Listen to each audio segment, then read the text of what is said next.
Hi, welcome to Shrink Wrapped. I'm Allison Colarosi here with Dr. David Colarosi, the psychologist. Hi, how are you? Hi. What did you want to talk about, Al? Dr. Jill Biden. What do you think? Yes? So there's some debate right now about whether or not you should call her doctor, and I have some thoughts. Okay, you start. Okay. Well, I think she earned it, and she should be called that. Because I was with you when you were getting your doctorate, and you never want to be called Dr. David, but I always call you that because that was a long road that I had to stand by your side. Okay, well, first of all, it was a long road, and I like that you want to call me doctor, but she does not call me doctor ever, just for the record. I call you doctor every time we do a Shrink Wrapped. Oh, yeah. But it's not like you're... And I think in your professional life, you should be called doctor. I've always thought that. Yeah, okay. True. So can I play devil's advocate? Okay. Okay, after that, we have to talk about your personality trait of always playing devil's advocate. Okay, well, this would be a short podcast if I was like, oh, you're right. Go on, next. So she's a doctor of education. Right. And you're a doctor of philosophy, right? Or psychology. What are you? I have a PhD as a doctor of philosophy, but in psychology. Okay. Okay, so here's the reasons why we should be outraged at it was a Wall Street Journal op-ed, right, that came out and said, stop calling yourself doctor, right? Oh. Did you know that? No, I just thought that was like always debated, and I was always like, oh, she's an MD. Like, I just default She to calls that. herself doctor, but I don't know the extent to which she's going around and demanding that everybody calls her doctor, or if there's just some opinion writer that's a dick and doesn't want to call a woman a doctor.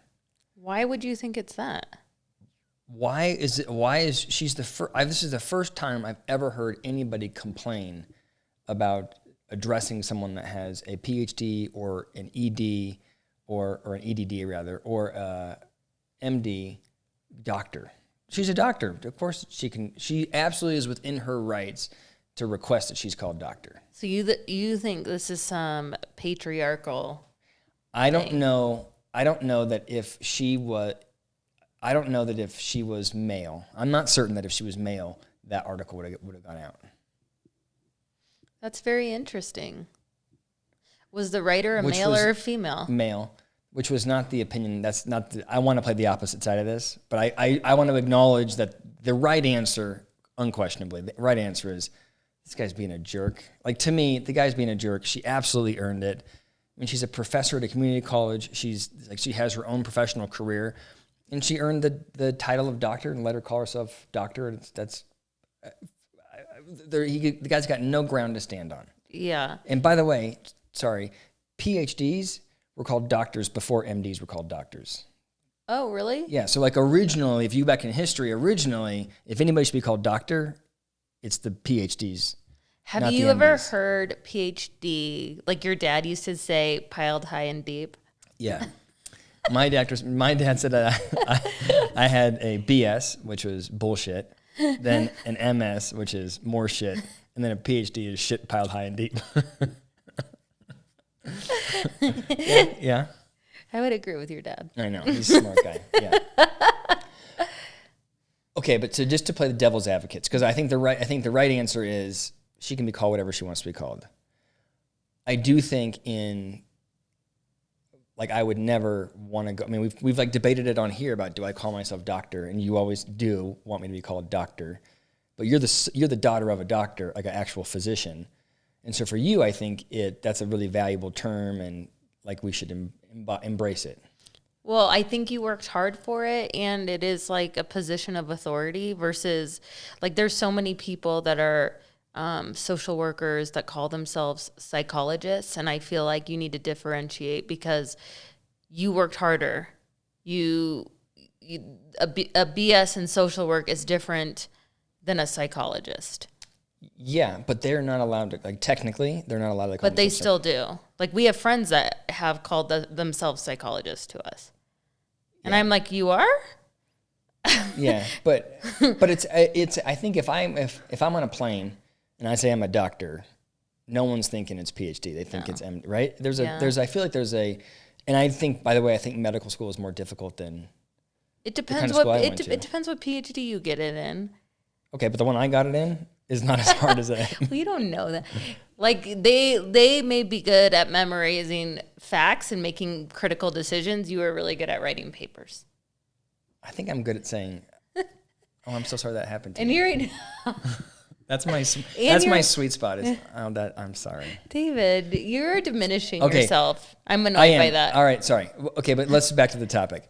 I don't know if she's going around asking for people to address her as doctor, which I would find pretentious, and I would say it's pretentious and a little bit misleading. But if she just wants like male addressed to doctor or something like that, then I think that's totally appropriate. But like I hope she's not asking people, around the White House to call her Dr. Biden. I would just find it pretentious, even if she was a physician, by the way. I would still feel like that was over the top. Yeah. I have two thoughts on that. So I have a lot of PhDs in my family and medical doctors. So my dad's a medical doctor. And I have good friends that are doctors, and some of my good friends, I'm uncomfortable calling them by their first name. Like I would always. But why would you never call a pharmacist is a doctor, PharmD. Mm-hmm. My brother's a lawyer, JD, that's a doctorate. That's true. But they don't require them. People don't. I mean, it's right. It's misleading to say doctor. Yeah, that's a good point. Like Eddie would go by professor, not doctor. Professor, right? I don't know. I don't know what he goes by at school, but I just know that there's nobody in grad school that master's or PhD that asked me to call them doctor. I agree, but when you were in private practice, and if I was going, I would prefer the relationship with my therapist that had a PhD. I would prefer calling them doctor. I don't know why. That is just me. Like I wouldn't want to be like, "Hey, Dave, Yeah, tell me what's wrong with." No, that's not. But you know what? That could go back to other things. Like I like an authority figure. I do think you like an authority. Like you do you do respond better to like direction. Yeah. Yeah. That's why when I tried to get you to overcome your spider phobia, it didn't work. I was too nice. I should have just shouted at you, demanded that you do what I say. Anyway, it's very interesting, but I'm okay with it. I feel like she put in the work and whatever. Yeah. I don't feel passionate. Yeah. Yeah. I don't. Right. Yeah. People are so mean. I feel like they have so many things that they can complain about. It's just a weird decision for a guy to write an entire article bashing her for wanting to be called doctor. Like, does that guy have nothing better to write about? Bored. Well, Trump's gone, so yes. That I happened. got nothing better. He was on his way out, so yeah. All right. So, you want to talk about some things? Yeah. Yeah. Let's talk about dreams. Okay. But before I get into it, I'd love to hear your perspective. So I do have a perspective, and I should say I want to sort of introduce it by saying a lot of psychologists have very different views of this. So the folks that are into psychoanalysis, like the old school psychologists will believe, like they'll read a lot into dreams, and they think that a dream, if your teeth fall out, it means that you're a lesbian. It's like this sort of extreme interpretation, and they've got like, is that for real? Books. I don't know about the teeth fall out equals you're a lesbian, but there's I have a book downstairs that has 1,000 dream interpretations. It's a book sort of based off of Jung's work, and it's like clear connections. If you dream this, then this is what's happening. And then there are other psychologists that say they're totally meaningless. Don't pay attention to them. It's just like I heard in neuropsychology, it was just like your neurons firing while you're sleeping. So my position is, and I am curious what the research says. My position has always been that I think it's a really good, it is great. It's a great platform to have a discussion. Like it gives you a really good picture. The discussion around the dream gives you a good picture of what's going on with somebody. So if somebody came in, for example, and said, "I'm having a dream about tension in the dream," there's some kind of tension in the dream. It's a good opportunity as the therapist to talk about like what tension is going on in your actual life. Like I feel like it facilitates a conversation, but I think it will be amiss to read into a dream and think, if X happened, this means that Y is happening in your real life. Anyway, that's my theory. But go. What is your? Well, there are some interesting facts about dreams that you might not have known. Okay, go. So 85 to 90% of adults say that they dream, which is interesting. I can't believe I thought everybody dreamed. No, and many don't recall them. And really sound sleepers are less likely to dream. So I wonder if your stepdad dreams a lot because he doesn't sleep very well. I was thinking that. I think he does. And by the way, I think he's always being like. I think there's often impending doom in his dreams. That makes sense for his personality. Okay. And then in dreams, like you're always an active participant in the dream. Mm-hmm. And it's usually a first-person perspective. So your perspective. In dreams, you're rarely alone in the dream. Most dreams contain 2 or more characters. Okay, that's all, that all like rings true for me. And half of the characters are familiar. But this is where it gets interesting. In women's dreams contain an equal number of female characters. Men's dreams contain 2 times more male characters. More male characters? Male character. Mm-hmm. I would have thought men are dreaming of women. I would have thought, and they're more aggressive. Their dreams are always more aggressive. That is interesting. Yeah. And in a dream, most times, in men's dreams, they're usually faced with some type of problem they have to solve. So I thought that was interesting. That is interesting. So what's the article? This just like articles of facts of the dreams? Yeah. Well, there was this one study, which I thought was really interesting, that they did in Japan and in Canada, and then they replicated it in like Germany and a bunch of other countries to verify it. And so do you want to know what there's 15 most common dreams, but I'll tell you the top 5. Okay. So the first one is being pursued. Have you ever had one of those? Like you're running? All the time. Yeah. I have one where I'm constantly being pursued by a bear. Seriously, that's my whole life. That's I'm chased by a bear. That's interesting. And is he snarling? I always have this dream where I'm shutting down doors, like shutting doors to close on the bear. And the bear doesn't burst through the door, but the bear always finds another way to get me. Like I'm always trying to, He gets you, like actually gets you, or no. He never gets me, but he's coming for me. Sexual experiences number 2. Have you ever had one of those? I've never had one of those. Never. School teachers, school, and studying. I really haven't had one of those, I don't think. Number 4 is falling. I have those all the time. And number 5 is arriving late.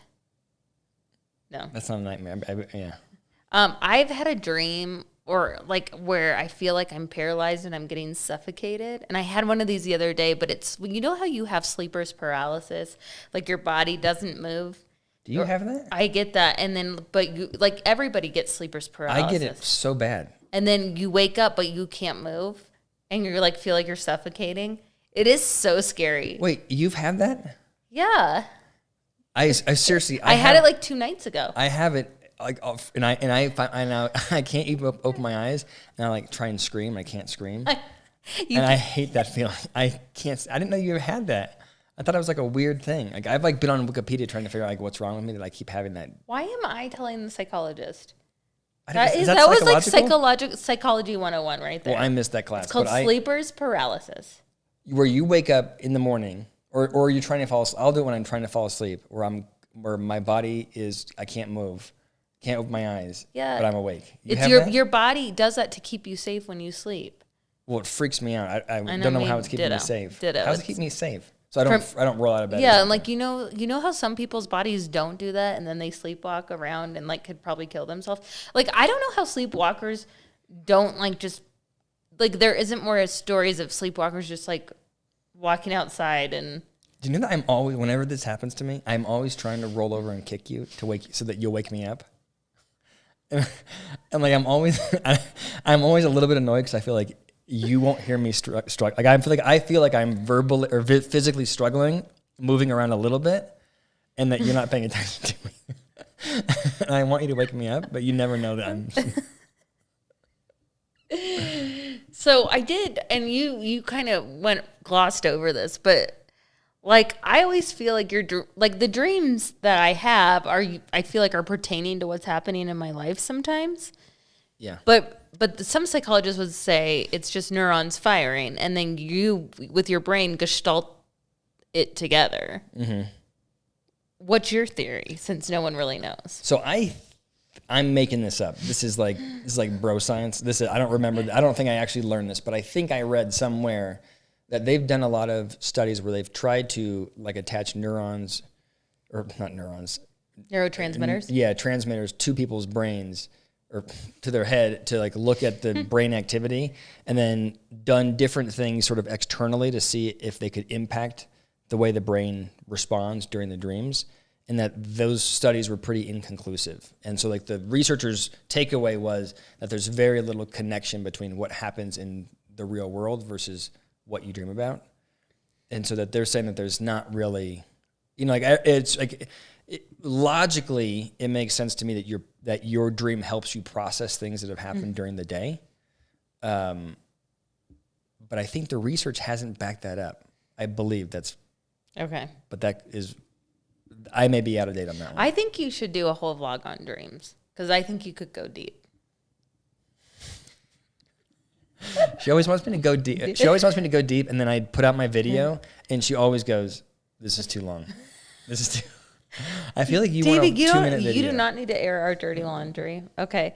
I have another fun fact for you. Can I talk about something else? So boredom, which I always thought was a good thing. Like my mom used to always tell me that it's good to be bored, because then that's when you're the most creative.